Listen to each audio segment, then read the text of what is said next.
Greeting chess endgame fans. Today the Woldsman would like to show you an ending from the Junior 4NCL Online League. This very successful event attracted over 120 team entries and nearly 4,500 games were played. An amazing achievement during the COVID lockdown. Well, after the tournament, the PGNs were made available for download, and the Woldsman searched through these to pick out any interesting looking positions. Now, if you've seen other videos, you'll already know that the Woldsman departs from the usual practice of introducing the players in these circumstances. The players have not agreed to be identified, and as it's a junior event, their privacy should be respected. Also, as in previous videos, a reminder that the position has been selected solely for its instructional value. Chess players of all ages and abilities make and can learn from mistakes.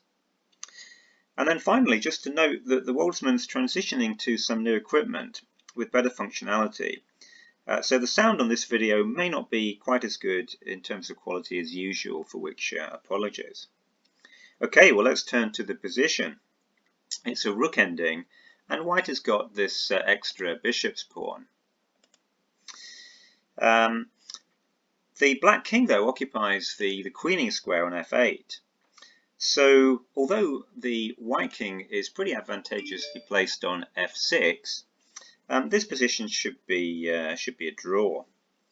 It's black's move, and since his rook is under attack, he has to move the h6 rook. So the question is, well, what's the simplest way of achieving a draw in this position? So what black should do is just to reroute his rook, go around the corners and head for this a6 square, where the rook will be able to exert some control over the third rank. So let's just see what happens if black puts this plan into action, starting with rook h1. The white rook shadows, goes to g2. Black rook swings its way all the way over to a1. And again, the white rook shadows, but it's black that's going to get there first. He gets to a6 and checks the white king. So the white king has to fall back to g5. And now black simply brings his king up to f7. White can throw in a check on the 7th rank, rook b7, check. But black simply goes back to f8. And now, what is white to do? Note that his king cannot cross the third rank because the rook controls that rank, and it's not very easy for white to challenge the rook's control of that rank. So the only thing white can really do is to push his pawn and go f6. But as soon as white does that, black reroutes his rook back to a1 with the idea of checking the white king from the rear. And the position is a well-known theoretical draw. This whole maneuver is known as a third rank, or Philidor's defense, after the 18th century pioneer Francois-André Philidor, who published his basic analysis of this ending as long ago as 1777. So very, very important defensive idea. Okay, so let's go back to the game and we'll see what happened. So black did not go rook h1. Instead he went rook h7. Now this is okay, it's just a different way of shifting the rook's position. White played king g5. And now black played an intelligent move. Why not? He went rook g7. And the idea of this move is that by offering an exchange, it's not an exchange that white can accept, at least not on black's terms. If he goes rook takes g7, then king takes g7 is a draw because black holds the opposition. And likewise, if he goes f6, then after rook takes rook, king takes rook, king g8, black again holds the opposition, and the king and pawn ending is going to be a draw. So for that reason, white went king h6. inviting an exchange of rooks on his terms. But it would be a big mistake if black were to exchange rooks, because after rook takes rook, king takes rook, king g8, white can go f6, and now this f6 move transfers the opposition to black, and white would win that ending. So instead, after king h6, black attacked the pawn with rook f7. The white rook had to fall back to defend the pawn, and now black got his rook to the third rank with rook f6 check. So by a slightly unusual means, black has brought about this basic defensive maneuver. So things are still all right for him. White went king h5. Black brought his king up. White's king defended the pawn, releasing the rook from defensive duties. And now black went rook d6. I mean, this is okay, but it's always a good habit to maximize the checking distance. So probably putting the rook on a6 would have been the best move in this position. But rook d6 is still okay. White went rook h5. Black checked the king, which went to g5. And now black decided to pin the f-pawn with the move rook d5. And white finally is able to free his rook. He goes rook h7 check. And here black managed to find the only move that holds the draw, which is the move king g8. Now if instead black had gone king f8, then this would lose to king g6, which is a very, very strong move in this position. And if black tries to check from behind with rook d1, then white goes rook h8 check. And after king e7, black's king is on the long side of the pawn rather than the short side of the pawn. And so this is going to lead to a loss.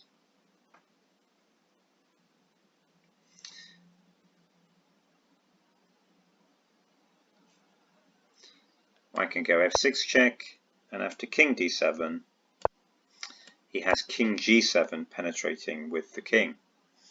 And the pawn is going to cost black a rook.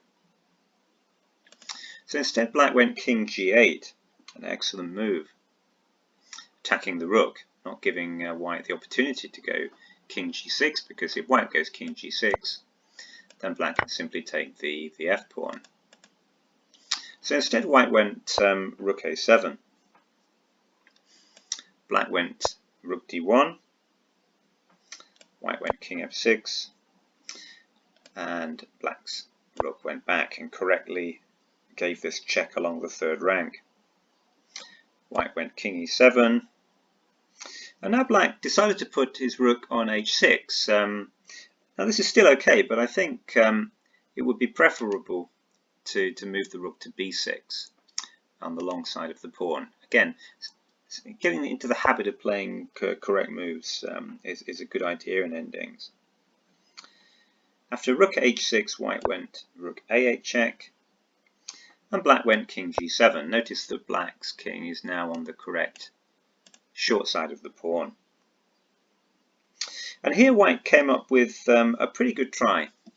Played the move rook f8, which is a little bit tricky. But black proved himself to be equal to it. He played the equally excellent rook a6, maximizing the checking distance on the long side of the pawn. So good technique. White went rook f7 check. And now notice that black can't go king h6 because rook f6 check forces an exchange of rooks and leads to a one king and pawn ending. So black went king g8, which is correct. White gave another check, rook f8 check. Black went king g7, And now white advanced the f pawn. He played f6 check, and black played king g6. White checked again on g8, rook g8 check. So the ending has been played pretty well by both players up until this point. But here black went wrong. To draw, black must go king f5, attacking the f pawn from the rear. So the pawn must advance to f7, and now black gives this long lateral check, rook a7 check.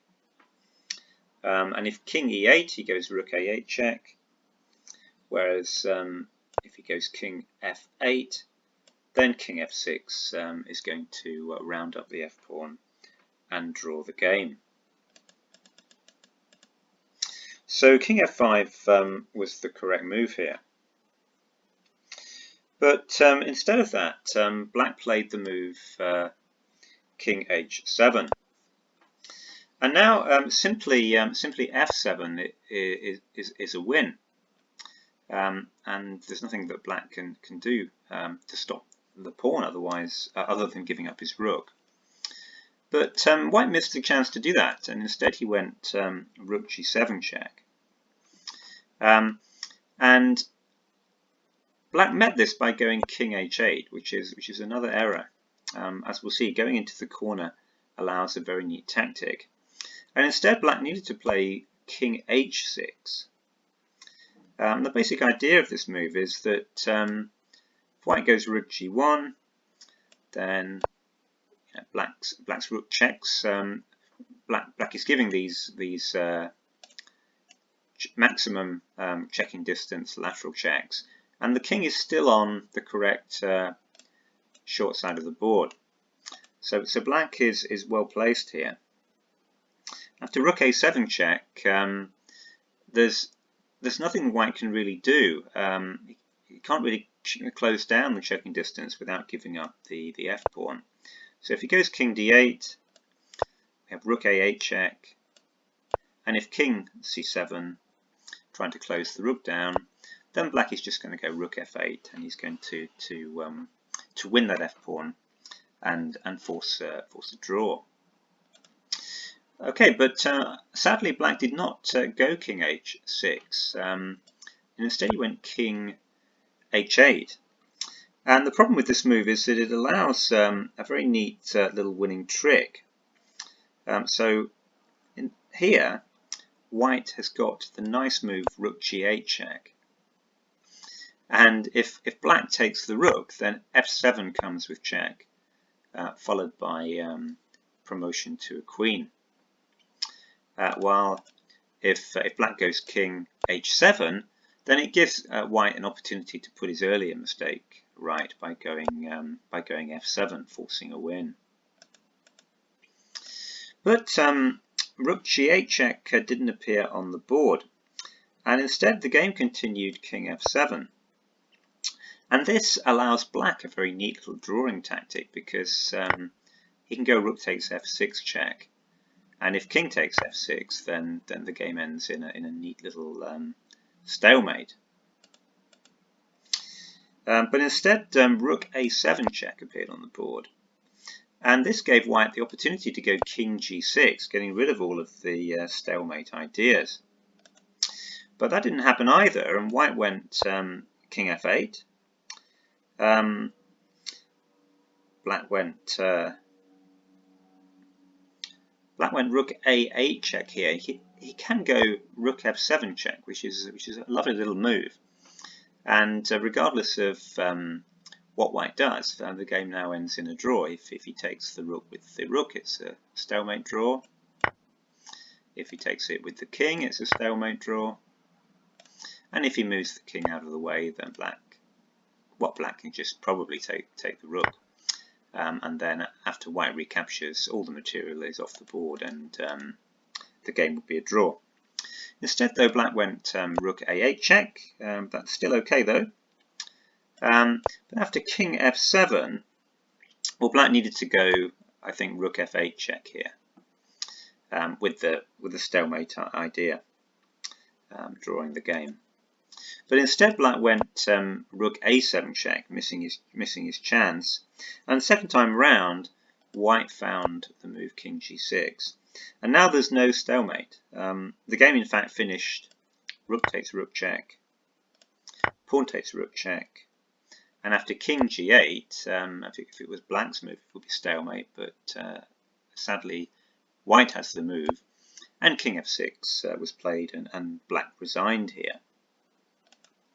Let's just go back. Black, I think, could have put up slightly more resistance by trying Rook A6, but the outcome of the game should still have been lost for him. White can meet Rook A6 with Rook B7, threatening checkmate. So Black has to defend on the first rank to stop the mate. But now there's a neat little maneuver that's worth memorizing. White goes Rook H7 check, and after King G8, we have the move F7 check.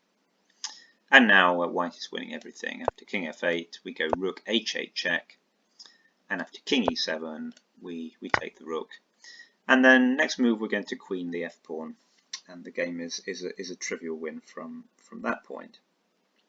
Okay, so a very instructive ending played in the 4NCL Junior League, and I think 4 main lessons to draw from the ending. So first of all, make sure you know and can apply the Philidor third rank defense, because that crops up an awful lot in endings. Secondly, pay attention to your technique. You always want to maximize the lateral checking distance, and make sure that you put your king on the short side of the passed bishop's pawn.